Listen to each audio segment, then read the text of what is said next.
Moments later, Delara's footsteps echoed through the chamber. Her face was tight as her eyes flicked between Sench and me, lingering on me. "Are you all right?" "I'm fine," "Come," Sench said, his wings dragging over the floor, his staff tapping heavily with each step. We followed him through the shadows. The light from the sacks above dimmed as we approached a fleshy door set into the wall. Sench clicked his beak, and the door peeled open with a wet squelch. "Enter, Msayashi," he said, stepping aside and bowing slightly to let us through. Inside, it was as though we'd stepped into the belly of a beast, and a particularly nasty one at that. Dark veins of light pulsed beneath the moist surface of the walls, casting writhing shadows with every throb. From above, roots hung like living worms, writhing faintly in the half-light. "Lie down," Sench said, his voice cutting through the silence. He gestured to a flat slab at the center of the chamber. It looked like stone, but its surface shifted, pulsing as though alive. I stared at it, my pulse quickening. Just the thought of lying on it made my skin crawl. "You'll be fine," Delara said, stepping close. She placed a hand on my shoulder, her touch grounding me. "I'll be right here." I remembered this wasn't her first time here. She'd been here, with Ezra. I wondered what nightmares had dragged that vicious lunatic into this place. Had she, too, been forced to make promises to this druid? I swallowed hard and nodded. Slowly I approached the slab and lowered myself onto it. It was warm, too warm, and the pulse beneath me made it feel as though the ground itself was testing my weight. Sench moved to a gnarled table against the wall. Its surface was clattered with strange tools, jars of faintly glowing liquids, bundles of dried herbs, and bits of strange insects. He worked in silence, mixing powders and liquids with deliberate precision, the soft clink of glass the only sound in the chamber. Delara knelt beside me, her hands resting calmly in her lap. Her sharp eyes never left my face. "You're safe," she murmured. "I promise." I nodded, though the tightness in my throat kept me from speaking. At last, Sench turned, holding a small clay cup filled with a thick brownish liquid. Its surface shimmered faintly, tiny sparks of light swirling beneath. "Drink," he said, his voice low and heavy. I pushed myself up slightly, taking the cup from his clawed hand. The liquid smelled of damp earth and decay, and my stomach turned. But I lifted it to my lips, trying not to gag. The taste was unbearable, bitter, smoky, like I'd swallowed dirt and ash. I winced, nearly choking, but Sench's unblinking eyes held me in place. "All of it," he said. I forced the rest down, the liquid burning faintly as it slid down my throat. The room shifted. The walls throbbed in time with my pulse. My vision blurred, and a strange heaviness crept over my body, pulling me down like I was sinking into a bog. "Delara?" I whispered, barely able to form her name with my lips. "I'm here," she said. Her hand found mine, and she gripped it tightly. A terrible feeling gripped my heart, a choking certainty that this was it. I was going to die. I strained my eye, trying in vain to focus on Delara. her face blurred, slipping in and out of shape. I reached for her, but my fingers faltered, trembling against my chest. My breath hitched as my hand found the foxpaw amulet around my neck. The soft fur brushed against my palm, light as a whisper. My lips parted. I wanted to tell her what she'd meant to me, but I didn't. Her hand squeezed mine, but I couldn't squeeze back. Then the darkness took me. At first, there was only the grass beneath me, soft and cool against my skin. I could hear the whisper of the wind weaving through the trees, rustling leaves like paper brushed by unseen fingers. Darkness stirred, the deep blue of the twilight bleeding into the black of night. Above, stars pulsed faintly, as though struggling to pierce the sky's veil. Then the voice came. Its breath was warm and damp against my ear, curling into the glade like a living thing. The words crawled under my skin, coiling through my veins and wrapping around my thoughts. Azura is lying. I tried to move, but my limbs were heavy. She yearns for something she won't admit. It hissed, closer now. I felt its damp breath trace down my neck, as though its mouth hovered just above my skin. Trust no one. I shivered, my chest tightening. Then I felt it. A presence. It wasn't the voice. This was something else watching me. I couldn't see it, but I could feel it, as certain as the weight of the ground beneath me. My breath caught, and I strained to lift my head. Through the twilight haze, something shifted at the edge of my vision. A shadow, hunched, heavy, silent. Sench. He was there, listening to the voice as intently as I was. The voice fell silent, and the world held its breath.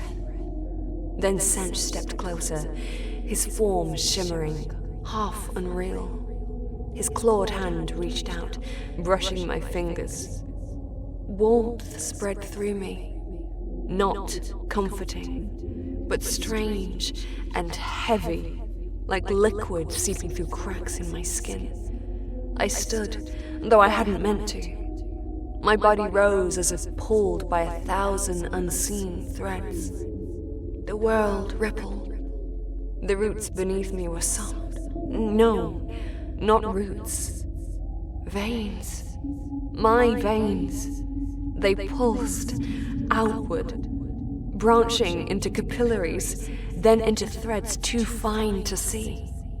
Yet I saw them, felt them. They burrowed through earth that wasn't stone, but bone. My bone. What is this? I whispered. I tried to move, but there were no feet, only roots slipping from my legs and burrowing into the damp soil. My skin loosened, peeling in soft, damp curls like petals falling in slow motion. They settled around me, dark and vain, breathing with the earth. Vines coiled through my arms, blooming with pale, luminescent flowers that opened to the rhythm of my pulse. I whispered, "It's beautiful." Moss grew over the bark, damp and soft. My fingers became ivy, curling and digging. Roots wrapped around mountains. No, not mountains. Teeth. My teeth grinding into soil that pressed close, warm and wet. The soil drank me in as I drank it. My ribs were brambles, thorned and slick with sap. But the sap was blood, and the blood was water, churning into streams. An ache grew in my chest. Stop. It's too much. I was the hollow where worms writhed, the rot alive and glowing. The roots turned in on themselves, wrapping my ribs. I can't breathe. I was vast. I was minuscule. I was the thing that enveloped me, and the thing that was being enveloped. Make it stop. Too many things folding into one. No end, no edge. Roots, rivers, valleys, breath. I was breaking, reforming, snapping again. I was soil, my breath, wind, my blood, the streams beneath the skin of the world.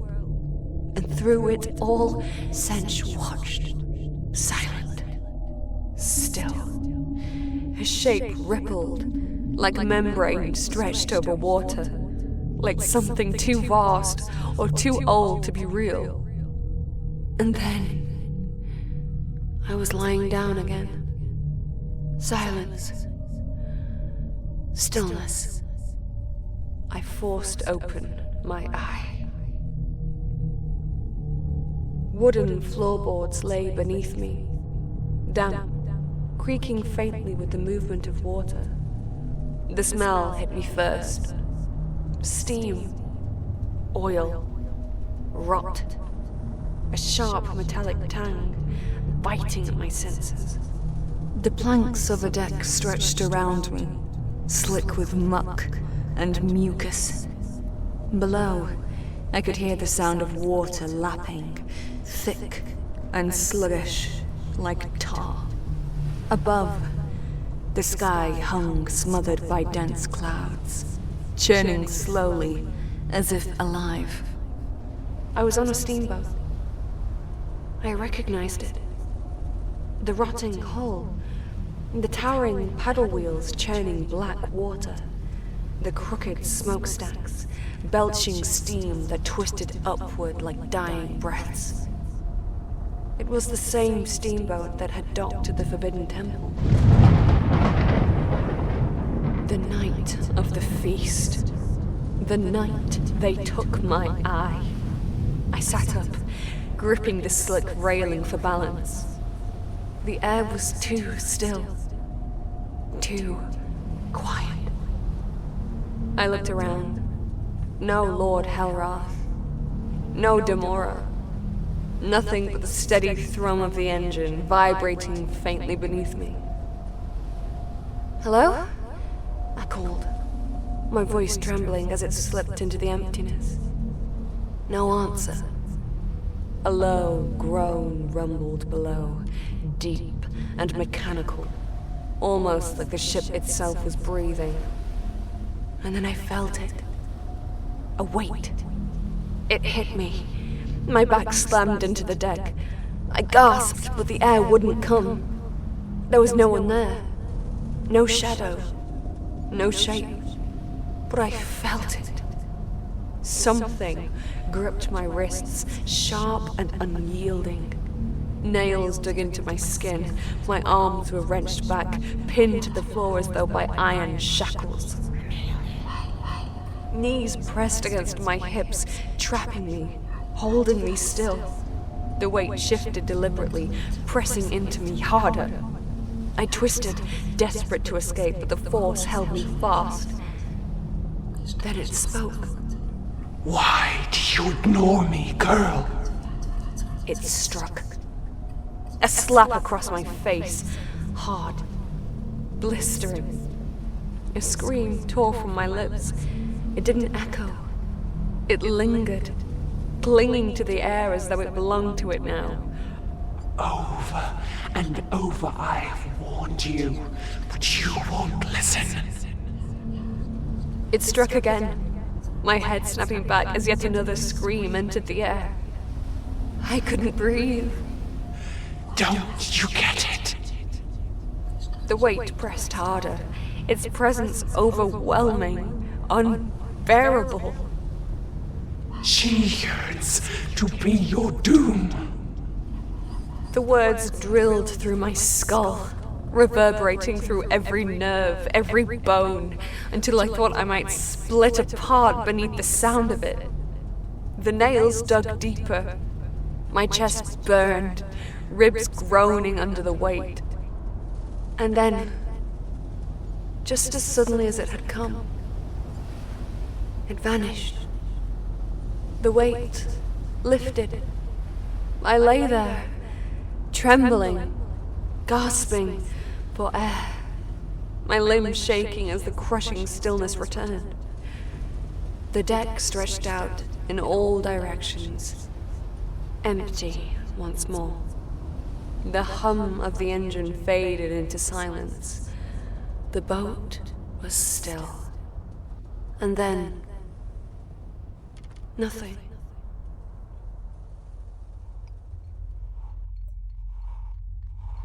I woke to the feeling of my body pressing against the slab beneath me. My muscles ached, every limb heavy as lead.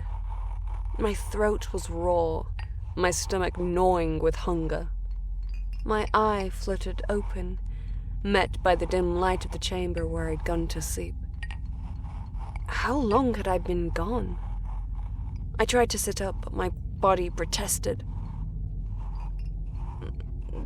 Delara, I rasped.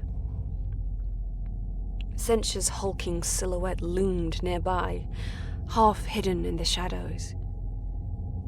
His feathers rustled at the sound of my voice, but he did not come over. Instead, he just studied me from a distance, his eyes deep with something nameless. Where is Delara? Thou hast slept long, little nestling. He said at last. Nearly 2 days. Thy companion could tarry no longer. Duties to the temple called her back. Reluctantly, she left thee. The words stung more than I wanted to admit. Of course, Delara had left. Of course, Ashura's will mattered more. And then I remembered it. The dream. The steamboat. The weight pinning me down, the voice screaming at me, furious, tearing through the air like claws. The faceless voice. No, not just a voice this time. It had touched me. It had been there, crushing my ribs, clawing into my wrists. My pulse throbbed as I remembered the way it screamed in my face, the way it had struck me. Twice. I tried to shake the memory, but it wouldn't leave. It tightened around my chest like iron bindings, unrelenting. Pray, eat, drink, Sench said, his voice cutting through the haze. I blinked up at him, barely registering the bowl and mug he placed beside me. The bowl crawled with dead bugs, shimmering beetles, fat larvae, wriggling worms. My stomach lurched. Thou needst thy strength, He said simply. No chance. I eyed the mug instead, praying it was water. Lifting it to my lips, I took a small sip. It wasn't water. I gagged, the bitterness clinging to the back of my throat. My hands trembled, but I forced it down. thou hast questions. Said the druid. I nodded, swallowing hard. The dream, I croaked. What does it mean? What is that voice I keep hearing in my dreams? Sench stepped closer, his eyes gleaming faintly in the dim light. It is no conjuration of thy slumbering cerebrum. The voice thou hearest is no mere imagining. My hands tightened into fists, the ache in my wrists momentarily forgotten. Then what is it? A presence, one with its own will, its own purpose. The words settled heavy in the air between us. I opened my mouth to respond, but nothing came. Thy dreams are a tether. They bind thee to this presence, though I cannot say how or why. What is certain is this: it seeks thee out of its own accord. What kind of presence? This I cannot say for certain. However... The hesitation in his tone froze me. He clicked his beak softly, a sound that seemed to vibrate through the stillness. I suspect that the presence in thy dreams doth no longer dwell among the living. My heart dropped. What are you saying exactly? I believe it is speaking to thee from beyond the shroud of death. The air seemed to drain from the room. My throat tightened, but no words came. Sench straightened, his massive form casting a shadow that stretched across the floor. Rest now, little nestling. Thou shalt need it. He left the chamber, his silhouette fading into the gloom, leaving me alone and thoroughly gobsmacked with the terrible weight of his words.